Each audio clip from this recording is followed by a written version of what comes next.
And I'm please telling you, spare I me with watched this. it, and it sounds like you're sympathetic to them. You're It crazy really does. you're crazy because I got canceled for literally.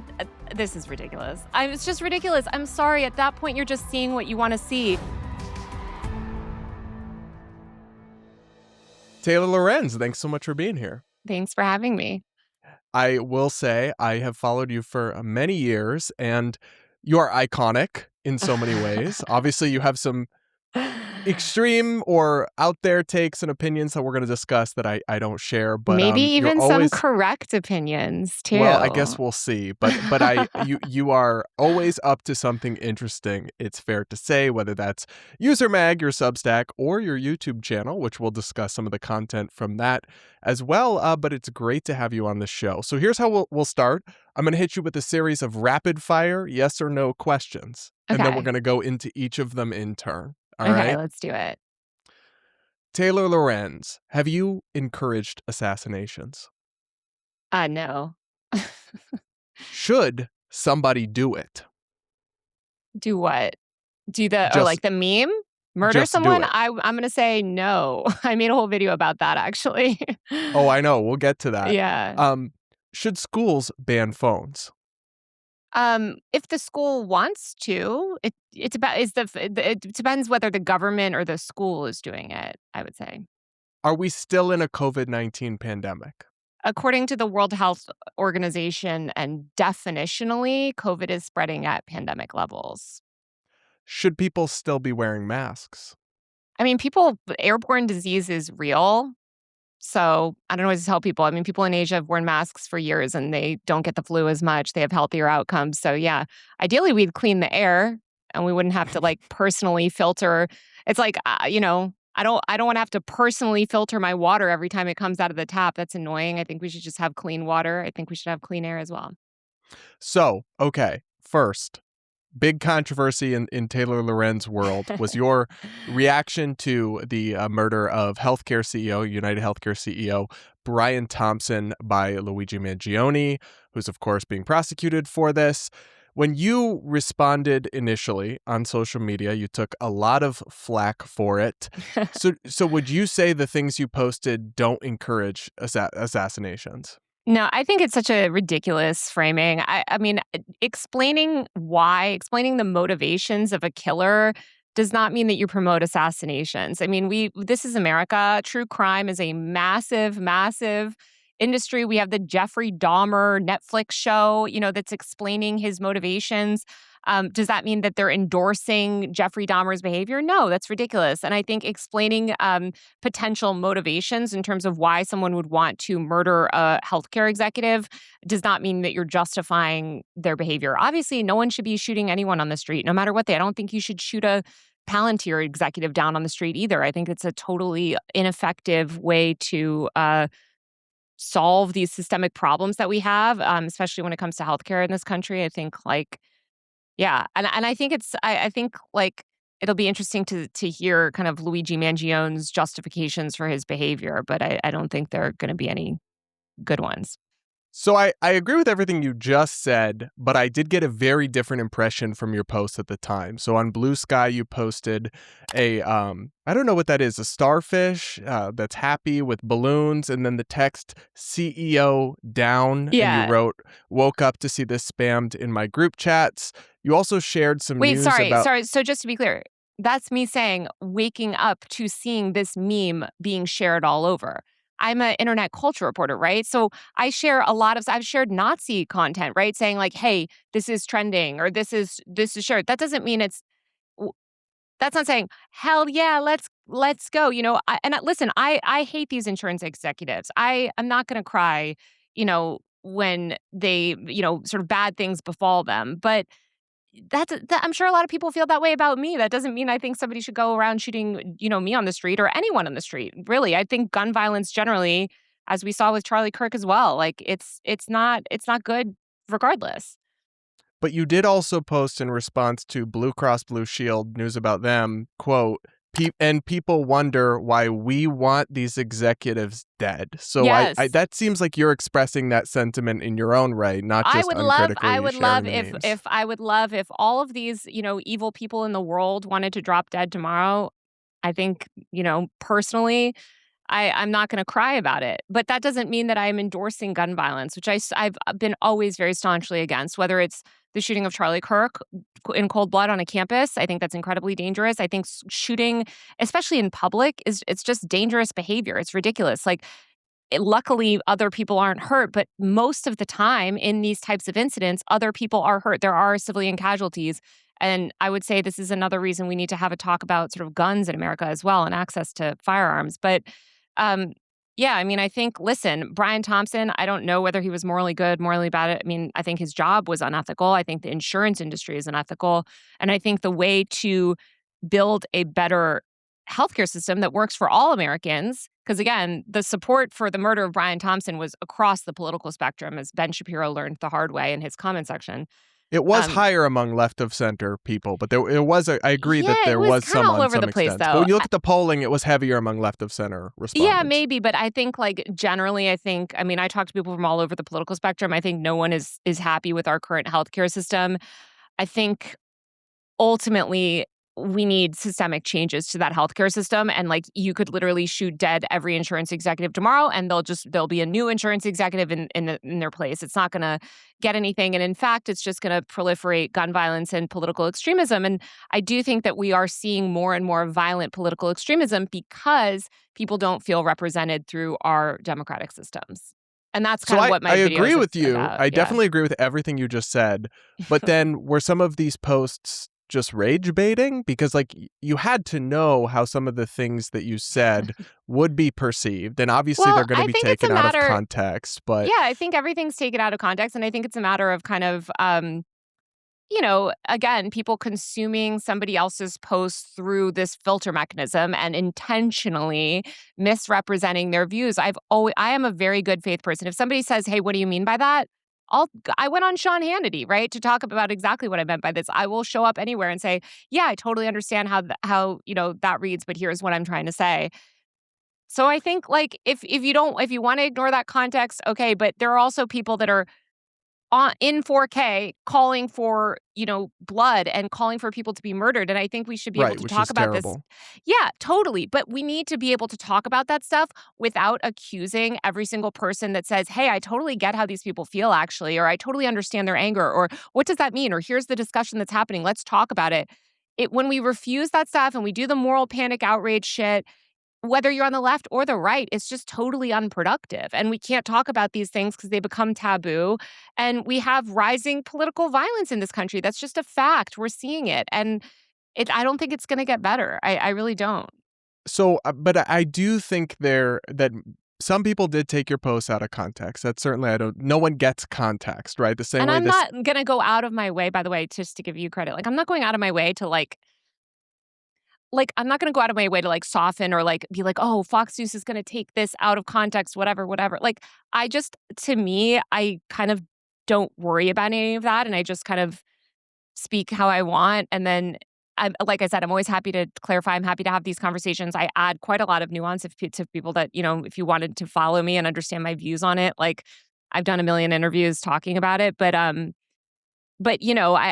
just think it's silly to, like, self-censor in a way where it's like, I'm gonna let me tweet everything in this boring ass way that, like, gives credence to the But dumbest you still have to be people. responsible with your rhetoric, though, and the Sure. enormity of your platform. So, Yeah. like, Enormity, immediate. thank you. I mean, no, you're one of the most influential journalists on the internet, I think, and Oh my y gosh, hype me your up. posts get. Sure. I mean, it's just true. It's not me saying I endorse or agree with you. It's just objectively true. Like you're Well, then very why well can't we known. have the conversation that people with millions and millions more followers are actively calling for blood, Oh like well, I on both do. sides of the Like political. But but absolutely, but there's not Fox News articles about them, and a lot of times these people are they're in partisan positions. media. Well, They are. a lot of Yeah, absolutely. yeah, but a lot of times these people are in positions. They have a lot more power and influence than I do. I think there's a fixation with me, especially on the right, to sort of paint me a specific way. And when I make comments against the left, they just ignore that, right? They sort of only get there's only this moral outrage Well, the left around can be certain things. very vicious towards people as well when they Yeah, tell me about dissent it. I or. know, I know. I'm in But it. so just to round out this point about the response to the Luigi Yeah. Mangione shooting, um, You did post immediately after or shortly after the killing of Brian Thompson, an image of the Blue Cross Blue Shield CEO, Kim A. Keck, with her photo and her name. I mean, surely you understand how that could be seen as you saying, get her next. No. You don't? No, Immediately after someone's shot, you post another CEO with their name and face after you just said we want these people dead. With context, talking about it. Again, like, we need to talk about the context. At that point, people were really talking about that. She was in the conversation. People were talking about it. Again, you can take every single thing that I post and frame it in the worst way possible and intentionally mislead stuff about it. And that's what the right-wing media does. And I have to say, it's such a waste. It's such a waste. And I know it feeds the base and I know it generates outrage, but it's very silly. And the left does it too. I'm not going to say the left doesn't do it too. You don't think there's anything irresponsible about that? Putting immediately after an assassination against a healthcare CEO, blasting out the name and image and specifically another CEO. The context in which I blasted it out was saying people are calling death threats against her. By the way, I actually debunked the idea that she was, I think there was a claim that she had cut some other sort of backing, like, I can't remember. She had cut back on, I think it was like anesthesia or something. I helped debunk those claims. So again, like, if Fox News wants to screenshot something and manufacture outrage for their own engagement bait, I'm not going to live my life in a way where, like, again, there's nothing that I can say, because I did live that way for years. And let me tell you, they would just take anything that I said and sort of intentionally misrepresent it. So, So I watched this morning because I always like to go back and revisit. I followed your work for years, but I like to go revisit the stuff before I talk to a guest. Yeah. I went back and watched your video. I'll put it on screen, just the thumbnail here. Over 1.1 million views. The title is just "Somebody Needs to Do It." Yeah. Now, this is your video discussing the trend of people across social media who are saying, like, somebody needs to do it. And I've seen these are super popular everywhere. Yeah. They're referring to Trump being killed, right? Yeah. Being assassinated. Or Elon Musk in some cases. Basically, It's come to mean kind of like, let's murder the people that we don't like. So you obviously, your video was very well done video essay, and very interesting. But I did notice, like, at no point in there did you really explicitly disavow that sentiment. I think you should watch it again. Because that entire video is a critique of this meme and why it's so harmful. And it's instead of saying, like, there's this obsession, especially on the right, with condemning. You have to, do you condemn XYZ? Do you condemn Hamas? Do you condemn? And I never engage in that sort of back and forth, because what I think is, do you understand? Do you understand why? And this is how I started covering the MAGA movement so early. Do you understand why these people are outraged at the liberal machine? Do you understand why people would vote for Donald Trump? Do you understand the anger that a lot of Americans feel towards the media elite? I would argue a lot of people in the media don't. A lot of journalists don't. A lot of people don't care to understand. But I don't think you'd take that approach towards another group, like radical white supremacists or a surge in white supremacist sentiment. I don't think you would do a 35-minute video. What are you talking about? I have interviewed the Proud Boys in 4K. I very famously... I didn't finish the sentence. Okay. Without explicitly disavowing the sentiment or including voices who speak out about how harmful it is as well, which not, Brad, please don't. Like, if you follow my work and if you actually watch my videos, you should know that I think that this reflects condemnation type of... Obviously, like, I'm sort of firm on my viewpoints, and when I talk to white supremacists, I don't agree with their ideology. But I don't just go condemn, condemn, condemn. I try to understand, where are they coming from? Why do they believe that? And why is that ideology increasingly resonating with people? And I think it's so important to have those conversations.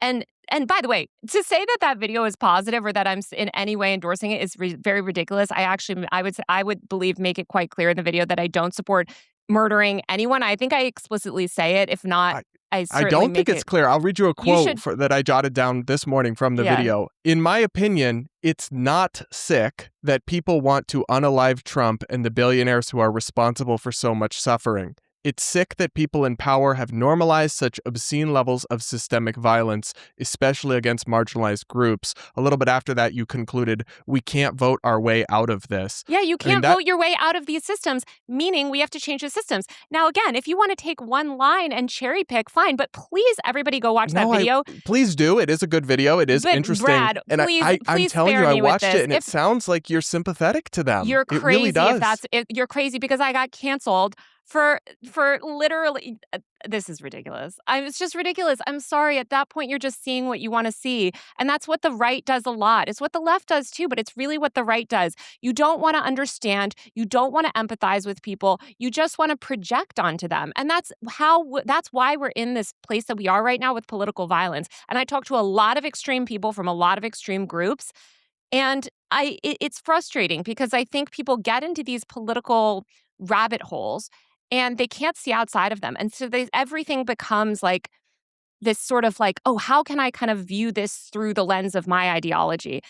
I think it's corrosive. I think it's toxic. Totally think that the left does it, but I think the right is addicted to it. And I think it needs to stop. And obviously, I don't want anybody to be doing political violence in this country. That entire video is against political violence and trying to de-radicalize people out of political violence. And you can't de-radicalize people out of political violence when you just run around saying, I condemn you, I condemn you, I condemn you. And I encourage you to watch my actual journalism when I've interviewed other folks on the right. You'll note that I don't do that to them. Just the way I'm not on here condemning whatever views. I'm sure that we disagree on things. I'm not saying like, I condemn Brad's blah, blah, blah belief. Well, I just go think for it. You can. We can it's discuss unproductive. it. It would be a waste of time. I want to have a dialogue and talk about things in a nuanced way that's not just like, clickbait bullshit for social media. I think it's just corrosive. So I guess people should go watch that video. I absolutely do recommend that, and they can draw their And own don't conclusion shoot about Donald it. Trump or Elon Musk. It's not going to do what you think it's going to do. And also, it's just political violence is not going to solve the problems that we have. Trust me, it's going to make it worse. I completely agree with that sentiment. But so you have a couple, obviously you cover technology and social media and these kinds of things with sometimes some unique perspectives. So is it your position that schools should not ban phones completely from schools? No, I think it's up to the school to decide and it's up to the teachers to decide. And I think parents should have a say in that as well. And I think that what we do need to do is ask questions about the government and what is the government's role in this? And do we want the government coming in, and taking this heavy-handed approach where we have cops, tackling students to the ground because they might have a cell phone, or certain students getting suspended and harassed again by police officers in schools? Is that the model that we want to follow? We had the beeper bans in the 90s, right? We saw how those beeper bans played out. Beepers were blamed. I'm sure they were very disruptive in the 90s when everyone had beepers, I guess, that were going off all day in class. I'm sure that was very annoying. So we saw the rise of beeper bans. Well, what about that? What happened? Obviously, in places like Chicago, we saw over 100 students get arrested. We saw kids ending up with criminal records for carrying beepers to school. Now we're seeing these same laws brought back and applied to cell phones. I think we should learn the lessons that we learned in the 90s. And when we make this legislation, I'm fine if you want to do a ban, but that shouldn't be disciplinary. It shouldn't be this thing where, oh, you have a cell phone, now you have this criminal record or some cop is harassing you. Or now we're enacting, unfortunately, a lot of these cell phone bans are being packaged with AI surveillance systems. So the primary reason parents are against the bans is because of school shootings. And so the school's answers to that is like, well, we actually have these AI, systems that can scan, and they're putting the AI systems on school buses as well that can scan for harmful behavior or identify kids that are potential dangers. We saw how this played out in Baltimore just a few months ago, where a kid was tackled to the ground by a police officer who misidentified a Doritos bag in his hand as a gun. This is ridiculous. First of all, why is the government having such a heavy-handed approach? Well, they run public schools. So public schools are government institutions. Sure, so they have but to have a role in shaping the policies of them. No, I think that actually if you look at a lot of these school-to-school rules, the government does not shape school-to-school policies. School boards are a level of government, no? Sure, yeah, but I'm saying like why do we have, for instance, the federal lawmakers talking about this? We have state level lawmakers. I think each school is different. Some schools desperately need, for instance, I was in a school in LA where a vast amount of students or a significant amount of students do shift work. They need their cell phones for shift work, or the parents also do shift work. So in that school, I think they should have a different policy than a suburban school where kids maybe don't need that. Also, a lot of the kids have wearables now. A lot of these policies don't apply in certain ways. I think that there are ways to write these policies in smart ways, but I think we should learn the lessons that we learned from the beeper bans, and we should not model these cell phone ban laws or rules after the beeper bans. And we should just make sure that we're not having basically civil liberties violations. And I know that that is basically the only people that believe this are libertarians, but I'm with the libertarians on this one. I think that there are civil liberties concerns. I mean, I'm sympathetic to anything related to civil liberties, but I don't find the idea that school shootings, I mean, that is such a rare, extremely statistically rare And phenomenon. that's what parents are concerned about.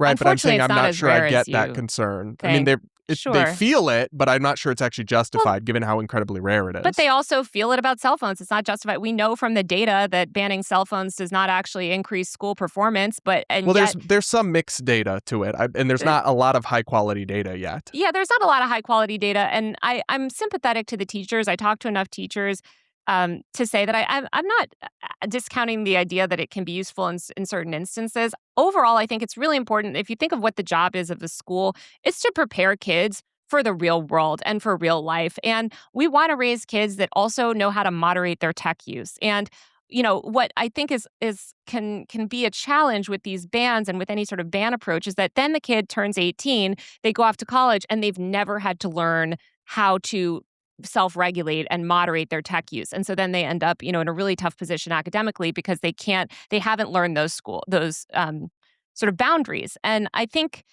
it's important to teach kids those boundaries. And so I think having a smart, thoughtful, tailored approach where each school is allowed to make their own decision based on their own student body and evolve those positions as technology evolves as well. Like I said, we're seeing the rise of wearables, AI, camera, or they're putting cameras in AirPods now. These are all really concerning things. Meta smart glasses as well are now recording people. We have Snapchat coming out with glasses. I think that technology is evolving incredibly rapidly, and we need smart policies that center civil liberties, personal rights, and basically just make sure that we have a safe and thriving school environment for everyone. Well, that I certainly agree with, but I just am I was that generation where we had cell phones kind of phased in as we were teenagers, but not prior to that. So like when I was 6th grade, 7th grade, nobody had phones in schools, or at least very little. And then it kind of we got the flip phones, and then the iPhones and Instagram and all that was introduced by the time we were in high school. Um, and it's unrecognizable from what I hear from teachers who've had the shift from uh the way they did it, where kids were on their phones all the time, to a strict ban. It's like the kids are talking to each other again. They're listening They're in bullying class each other better. again. They're bullying each other in increasingly vicious ways. Like I think it's like it reminds me of that thing where it's like showing some battle where everyone's getting murdered, and it's like the meme. It's like not a phone in sight. Everyone like just because a place is cell phone free doesn't mean it's necessarily healthier or better. I think that what we should strive for is to develop healthy schools that are conducive to learning, that are good systems where we teach people how to have boundaries around technology while also not letting the ed tech companies run things. Because the ed tech companies love the school bans because then kids have to go on their state issued Chromebooks or whatever where they can watch YouTube shorts.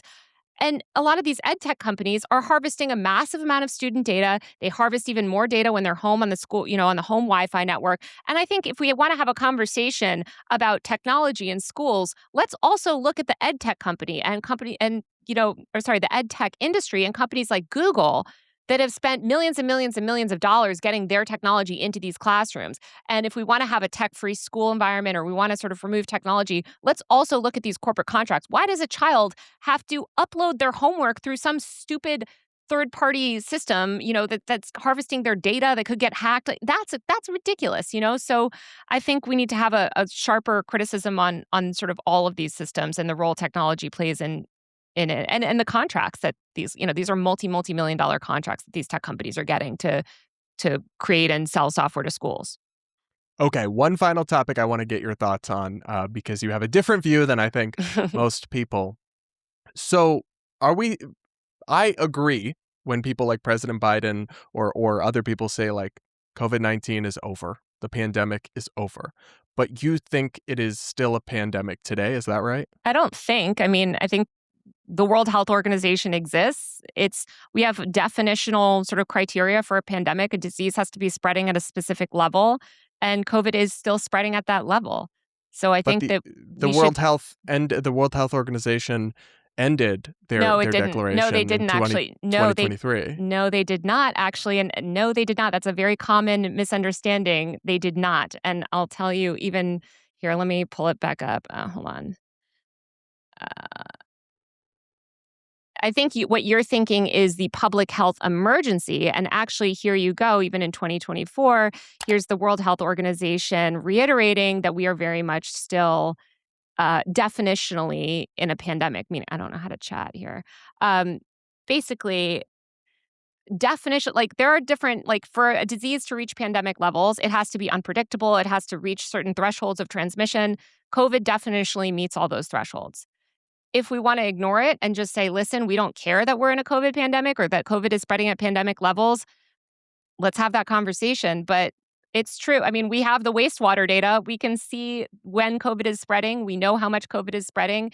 And COVID, actually, right now we're in kind of a lull, but COVID continues to What's the peak. difference, though, between that and something like the flu or So RSV, the which flu is, and yes, always constantly spreading So and does that's quite tick up and different. down? So those are not pandemics. And the reason COVID is not, the reason that the flu is not a pandemic is number one, it's not spreading in the same way. So it doesn't spread as much. The flu is not as transmissible as COVID, and same with RSV. Second of all, the flu and an RSV follow specific patterns. So the flu is actually a seasonal virus. So it's predictable. You know when the surges are and you know when the transmission is occurring. COVID, again, because it's spreading at a pandemic level, we don't know when the surges are going to come. If you look at the wastewater charts, you'll see it's unpredictable, and COVID does not follow seasonal patterns. So some of the biggest COVID surges that we've seen have happened in the summer months, for instance, when that does obviously cannot happen with the flu. So I think that we need to have a smart approach to this. I think we just need a smart approach to airborne disease mitigation, like airborne disease So, travels though, through the air. I take your point, and I'm happy to look at the link you sent and include that as well. But I take maybe the World Health Organization still labels something a pandemic, but setting aside technical definitions, right? Meaningfully, when you have effective vaccines and treatments Well, for a I don't think that disease we have effective vaccines. I would say, unfortunately, we have vaccines that can help for a time prevent severe illness. So I've and absolutely. death, Sure, of course, and death for a time. In some people, if their immune systems are not damaged, and that's not to say that we don't have but they can like. also assist people who are immunocompromised in many cases, the vaccines. Yes. And by the way, I'm very pro-vaccine. Get out and get your vaccines. We love the vaccines. Okay. However, until we acknowledge the limitations of our current vaccines, we can't get to better vaccines. So we certainly do not have anything close to a sterilizing vaccine with COVID. The antibodies generated by the vaccines decline very quickly. And COVID can cause immune problems in people. So every time you get a COVID infection, or just if you have an immune problem, you don't generate, or you're just old, you don't generate a strong response to the vaccine. So for instance, I'm severely immunocompromised. I can get 10 vaccines. I won't generate any amount of meaningful antibodies. And again, these are not sterilizing vaccines. So they don't reduce transmission in any meaningful way. They slightly reduce transmission to sometimes by decreasing your viral load for a certain amount of time. But people are not getting vaccines every 90 days or even every 6 months. Most people have not gotten vaccines in quite a while. If you look If at the they're at trends. risk, though, they can No, and should. No, but if they're at risk, again, they're not responding. Their bodies are not even able to respond. That's not true for all people who are at risk of COVID. It's true for elderly people. It's true for a lot No, of the people. vaccines are very effective for elderly people at reducing serious illness and death. Again, slightly reducing deaths, but we've known for years, and I just want to reiterate, get your vaccines. But as somebody that does anti-vax education and actually does vaccine advocacy and outreach here in LA, Brad, a lot You of do stuff. anti-vax education? What? I thought it was the opposite. Yeah, I educate people about the anti-vax movement, and I talk Oh, about okay. how harmful. I thought you were saying for a second you were educating people in that No, no, movement. no. I actually no. But I think some of the things that you're saying, Brad, are actually feeding anti-vax sentiment, and this is what we constantly hear.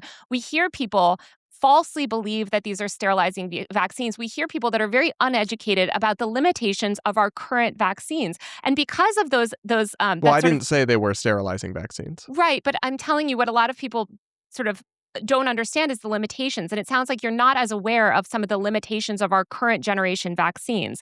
And without acknowledging those limitations, people are given false assurances. And so what we saw, unfortunately, with the Biden administration is they miscommunicated the limitations of the vaccines.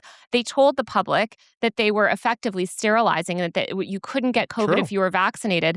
People got COVID, they got very sick, many died, and that completely broke trust in the vaccines. Now we have a lot of people that are very uneducated that basically have taken a different approach where they say, well, you lied to me about it. You weren't honest about the limitations. You weren't upfront. You weren't centering those limitations. So now I don't believe in any vaccines.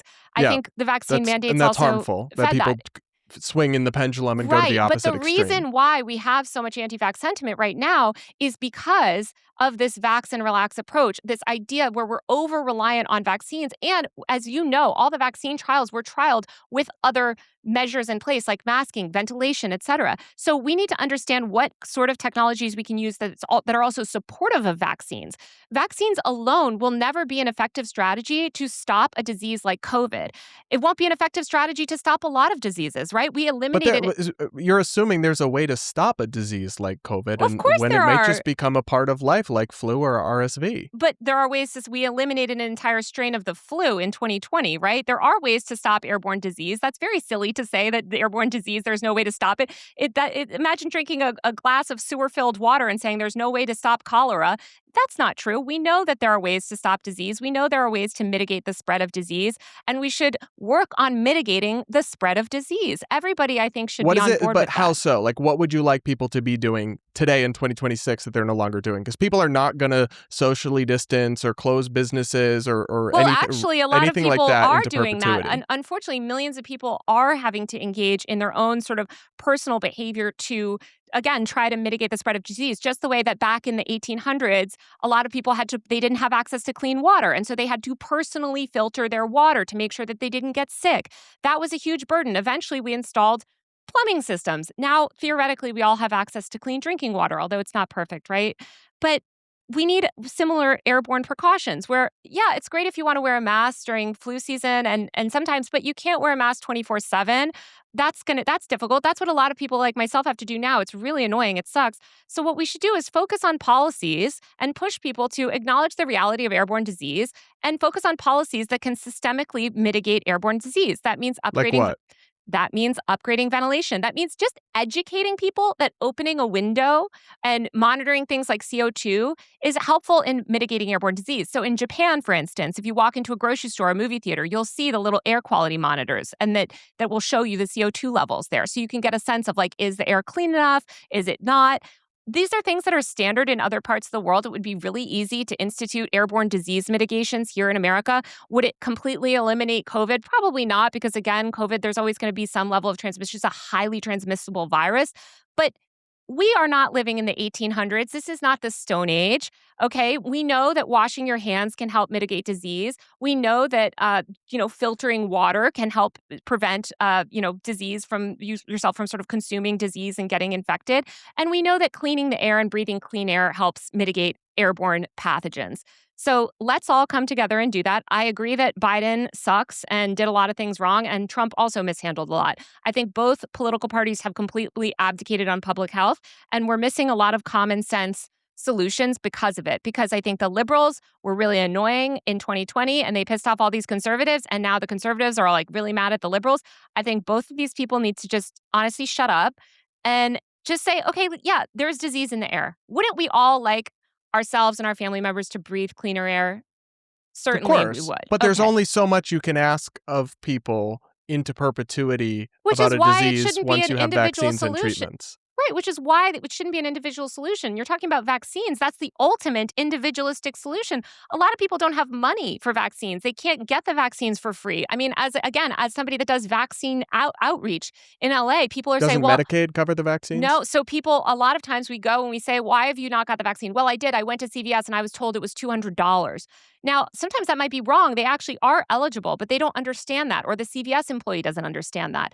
A lot of times, again, we don't, because we have such slow development and because there has been a refusal to acknowledge the limitations of our current vaccines, we are also not investing in next generation vaccine development. We could potentially invent a sterilizing vaccine for COVID. That would be amazing. Maybe we could, but we're not investing in it until we sort of start acknowledging these truths. Again, get vaccinated. It's amazing, but that should be a last line of defense. That should be, if you are infected, the vaccine is going to help you not die. It's going to make your symptoms a lot better. Definitely, the vaccine is such an important layer. It's a core layer, but it cannot be the only thing that stops disease. And we shouldn't be throwing a lot of these people who can't get vaccinated, including babies, under the bus. A lot of the sickest people that are Babies getting. aren't at risk from Yes, they are. A lot of COVID-19. the sickest Not cases. meaningful risk of Yes, they very, actually. very You statistically you rare. have very outdated info because especially in the most recent wave this past winter, children were most effective. And with, I think it's BA 2.2 or something, it's actually children and young children that are having some of the worst effects. So we need to, and again, of course, each time you get infected with COVID, and a lot of children are being reinfected with COVID, it can damage your body. We know that cumulative COVID infections, just the same with any pathogen, if you keep getting sick with something, your body is going to deteriorate. We should try to mitigate illness. Every parent that has a child in daycare knows it's so annoying when your child comes home sick all the time and then suddenly you're all sick. Suddenly you have to take time off work. This is very stupid. We could have very simple systemic solutions, just the way that we don't ask everybody to filter their own water. We should have a baseline levels of understanding about how to clean the air. It's But really not that you've just kind complicated. of identified some things that seem kind of piecemeal around the edges, like filtration systems That's being not piecemeal. That's upgraded or that's central. That is central. That is central. If we had air filtration, really meaningful air filtration in every single public school, the rates of disease transmission would plummet. I mean, plummet. And we know that schools are the primary place where a lot of this transmission is starting. Schools are so, I mean, I talk to teachers. weren't they given hundreds of billions of dollars under No. Biden in the legislation to Unfortunately, spend on that kind of thing? unfortunately, a lot of that money was allocated, and then Biden ultimately gave it to other things. Surprise, surprise. Joe Biden is inept. But the point is, listen, a lot of this stuff is not even that expensive. And I think that we are spending a lot of money in wasteful spaces in the government. I think it's not that difficult to advocate for clean air. Again, a lot of it is just opening the window. That's Sure. free. That's free. And you know that we bolt windows, even the tops of windows, the teachers that want to open and a lot of this is for climate standard stuff, but they bolt the windows shut. So the teachers can't even get fresh air. And thankfully, I think some of the Maha people have actually sort of been leading a campaign against this stuff. But aside from these like granola moms in, Kentucky or something, pretty much, no one is talking about this. And I think that we should be able to have conversations about airborne disease, that aren't poisoned by politics in this way. Sure. And I appreciate the conversation. I think you're a very interesting person with perspectives you might not find anywhere else. People who are interested in more of your perspectives can check you out on YouTube or User Mag. I'll link to both in the description. Taylor, thanks so much for joining me and for Brad, this conversation. can I say one more thing that we didn't talk about that I think it's so important that your audience pay Please. attention to? The main thing that I cover on my channel or in my content is privacy, basically, and mass surveillance and all of these laws. And right now we are seeing some of the most terrifying censorship laws that we've ever seen get passed in states. We're seeing age verification laws. The Kids Online Safety Act is about to be potentially passed through Congress. These are censorship laws. And I promise you, when a Democrat gets back in office, look at what Joe Biden did and look at how conservatives were, I think, unjustifiably censored in a lot of ways, under Democratic leadership. That is about to get 10 times worse if we have these laws in place. It is really dangerous. And there's a new bipartisan bill by Ron Wyden and Ted Cruz. I think it's called like the Jawbone Act, but it's about basically making sure that the government cannot pressure these social media platforms to take down speech that they don't like. I think it's so important to get on board with this issue. I think free speech is something, again, you might not agree with me and I might not agree with you, but I will always fight for your right to say what you believe. Same. This is something that we have to protect as Americans. And I think a lot of people have been asleep at the wheel. Maybe they think Trump is president. They're not so worried. You should worry because just imagine how every law that's passed, imagine how the worst person alive, your biggest political enemy will use that law against you. This is really scary. So I think And with people that, should. Taylor Lorenz has joined the Libertarian Party. You can ask the libertarians. They're correct on speech and a lot of issues. Well, amen to everything you just said. There's definitely a lot of concerns to be had about all of that. Well, Taylor, thank you so much for the conversation. Again, people can check you out on YouTube or Substack, user Mag. Thanks so much for coming on. Thanks for having me. All right, guys, that's it for today's debate. Thanks so much for tuning in. Make sure you're subscribed to the channel if you're new here. Regardless, hit the like button. If you made it this far, you must have enjoyed something about this video. And regardless, we'll be back with more real soon.